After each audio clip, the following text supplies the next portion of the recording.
might start to matter more for the vacuum.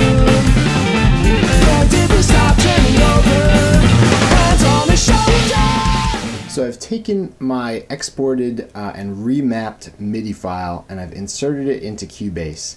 And I have now routed this to the VST Addictive Drums, which is what I use to produce my drum sound. So if we kind of look at this is Addictive Drums.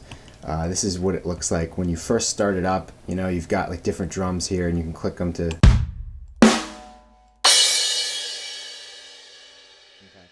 So they're actually recorded samples, and it will read the MIDI data that I'm feeding it, and it will actually produce sounds like it was playing the drums. Now, a long time ago, I spent a long time playing with all of these little settings on all of the drums, like this, you know, all this stuff, the master bus, playing with compressors and filters and EQs, all this stuff. Many hours spent getting a kit sound, a preset that I like, and so I have that, you know, saved, and you know, nowadays I just go for that. So I load up Addictive Drums and I put on my preset. So this isn't the end of the sound shaping, because this is what it sounds like just based on the preset.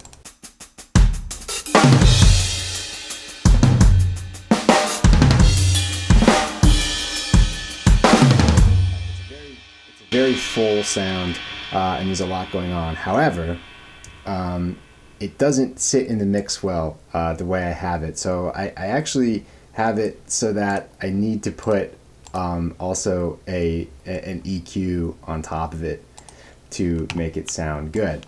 So this is my EQ. I have it saved as, you know, drum attenuation, and this EQ is gnarly, man. Look at this. I have, you know, like tons of peaks just carving out really high Q, which means a really narrow peak, carving out different frequencies that are really harsh that I really didn't like.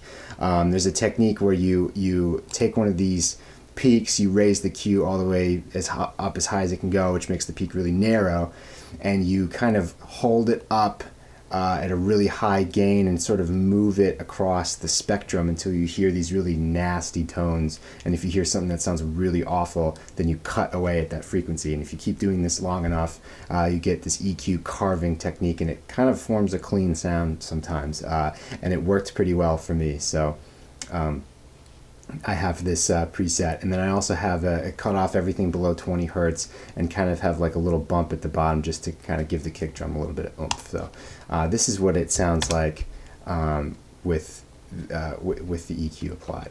So here's what it sounds like before the EQ.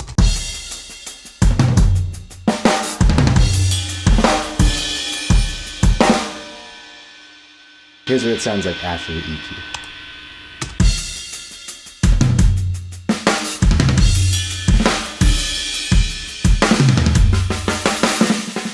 Okay, so after that's all settled, it's a much cleaner kind of sound, and it sits much better in the mix. So that's basically what I do to the overall sound and inside Addictive Drums. Then to go the next step, I actually go in and edit all of the MIDI notes. So that's what will come next.